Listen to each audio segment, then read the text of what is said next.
পুলিশের জালে ৩ অভিযুক্ত। পাটুলি থেকে অপহরণের অভিযোগে ৯.৫ ঘন্টার মধ্যে সোনারপুর থেকে উদ্ধার ব্যবসায়ী।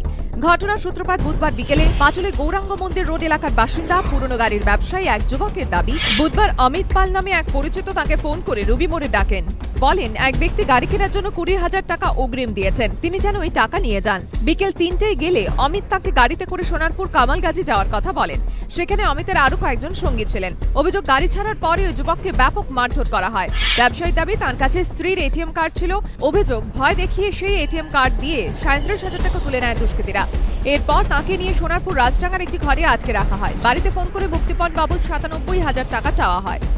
আমাকে 12:30 নাগাদ ফোন করলো যে দাদা বিকেলবেলা আসুন, একটা গাড়ি আছে, ক্লায়েন্ট আছে গড়িয়াতে, এখানে আসুন, নিউ গড়িয়া আছে মেট্রো স্টেশন, ওখান থেকে আমাকে নিয়ে পেছনে গিয়ে মারতে ৪-৫জন নিয়ে গেল। ওখানের মধ্যে অমিত পাল ছিল, অপুর ছিল, আর একজন ছিল।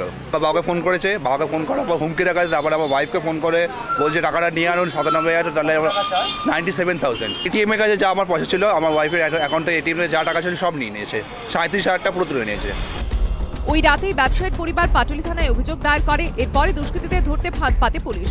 পুলিশের কথা মতো পরিবারের লোকজন দুষ্কৃতীদের ফোন করে মুক্তিপণ দেওয়ার টোপ দেন। দুষ্কৃতীদের দেওয়া ঠিকানায় পৌঁছেও যান। সাদা পোশাকে তাদের অনুসরণ করে পুলিশ। টাকা নেওয়ার সময় ৩ দুষ্কৃতীকে হাতে নাতে ধরে ফেলে পুলিশ। তাদের নাম অমিত পাল, দেবকী ভট্টাচার্য ওরফে পাপ্পু এবং দীপক দেবনাথ।